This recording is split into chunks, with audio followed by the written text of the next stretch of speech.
পুরুষদের মতো নারীরাও কর্মক্ষেত্রে সমান অবদান রাখবেন, সম্মান এবং নিরাপত্তার সাথে। আমরা তার যে কোনো মূল্যে নিশ্চিত করব ইনশাআল্লাহ। চলাচলের জন্য বড় শহরগুলোতে আলাদা বাস সার্ভিস থাকবে, পিক আওয়ারে তাদের জন্য আলাদা গাড়ি থাকবে। পুরুষদের অসুবিধা নাই, মাইলের পর মাইল হাঁটবে, বাইক চালাবে, বাইসাইকেলে আসবে, পাবলিক ট্রান্সপোর্টে উঠবে, ঠেলাঠেলি করে, সমস্যা নাই। কিন্তু আমার মায়ের সমস্যা আছে, সেই সম্মানটা আমরা নিশ্চিত করবো ইনশাআল্লাহ। কর্মক্ষেত্রে মায়েদের জন্য সেখানে বেবি কর্নার থাকবে, ব্রেস্ট ফিডিং কর্নার থাকবে, ডে কেয়ার থাকবে।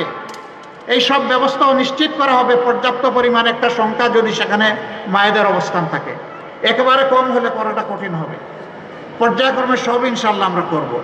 আমরা বলেছিলাম যে সমস্ত মায়েরা সন্তান পুষেন তাদের জন্য আমরা 5 ঘন্টা কর্মঘণ্টা করতে চাই।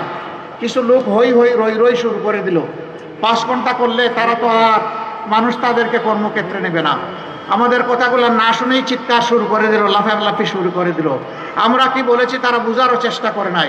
আমরা বলেছি বহু মা সন্তান লালন পালন করতে গিয়ে চাকরিটাই ছেড়ে দেন, এরপরে সেই চাকরিতে আর ফিরে যেতে পারেন না।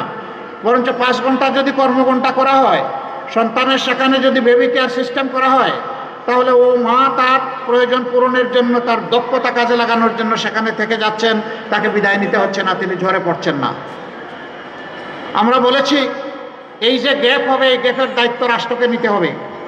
মারাই তো রাষ্ট্রের বুনিয়াদ, তাদেরকে বাদ দিয়ে তো কোনো কিছু কল্পনাই করা যাবে না। যারা সন্তানও আপনার মতো আমার মতো সন্তানকে বড় করলেন, আবার কর্মঘণ্টা ওই সময় কঠিন সময় 8 ঘন্টা আপনার মতো আমার মতো করতে হবে, এটাকে অবিচার নয়? আমরা কথা দিয়েছি সমাজে সুবিচার কায়েম করব, সুবিচারের দাবি ইনশাল্লাহ আমরা পূরণ করব। কোনো মা তার কর্ম থেকে ড্রপ হয়ে আসবেন না, কর্মের সাথে লেগে থাকবেন যদি তিনি চান।